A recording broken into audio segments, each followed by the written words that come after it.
Hello and welcome to Luxuriously Poor. That's my new name.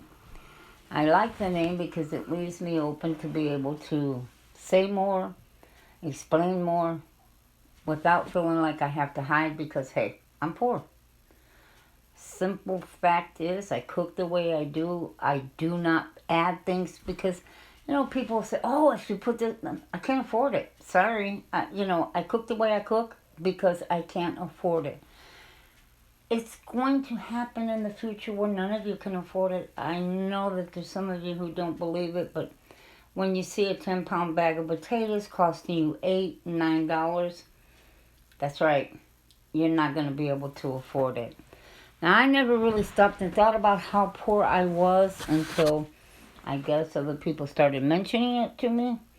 They would say things like, why don't you come to my house, show my wife how you live, because she can't live off of 30 and you're living off of 5,000 a year. So little things like that made me stop and think, I must really be poor. I never thought about it that much before until one time an attorney once said to me, no matter what happens in life, you're going to make it.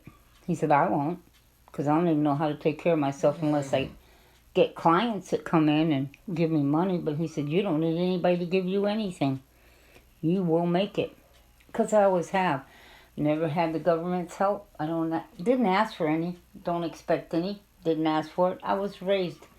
You take care of yourself. I have lived summers with no air conditioner, no fan, no electricity, no running water in my house. I shouldn't say house. It was a room. I've had no way to heat my home in the winter or the place I was living at in the winter. I've had no stove that could even cook on. And this was not just, a couple of day thing. This was a few years living that way. So I don't worry about if it all goes down because I know how to live if it does. And that's why it doesn't concern me that much. But it explains why I do the things I do. And I will say, just like these beans, I picked pinto beans for a reason. They're cheap. And they're cheaper than white beans, and they don't require as much.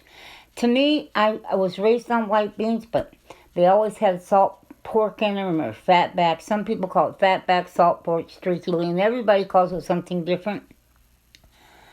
When you do these beans, please check for little rocks because they do have them and they are painful on teeth. But white beans without something in them just doesn't taste right. You know what I'm saying? I don't know. I just don't care for them because of that. Not to say that on occasion I don't make them, but hey, I make white beans and bacon. Well, that's good, but I can't do like I do with this. I can put 2 cups of beans in a slow cooker, cook it all night on high, and next day, voila, it's ready. And then from there, I can make all kinds of things from this. And this is one of the things I do. This is absolutely the best beans. Pinto beans, refried beans, cooked this way. They are absolutely crispy, delicious. Oh, they are just the top of the top when it comes to pinto beans.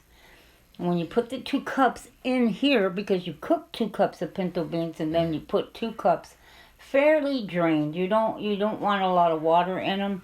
And then you start to smash them and you can see there's hardly any liquid in them. That's how you want to keep cooking them. And then you're going to add just a spoon, a tablespoon, a big spoon, not just your tablespoon that you use as a measuring spoon, but a bigger spoon you have. And you put a little bit of lard in there and you move it around.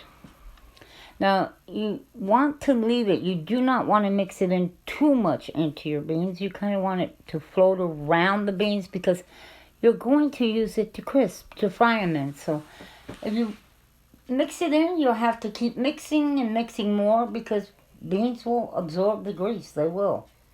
So you just gently move them around.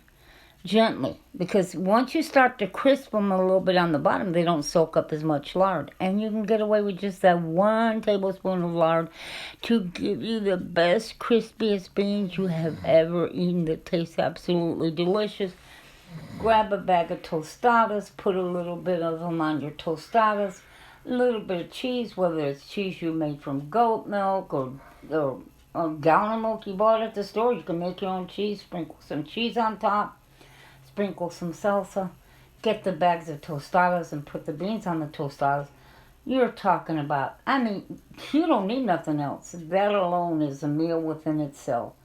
Leftover beans, cool them, put a lid on them, and put them in the refrigerator to use in another recipe another day. And God bless you guys, because I know He has truly blessed me.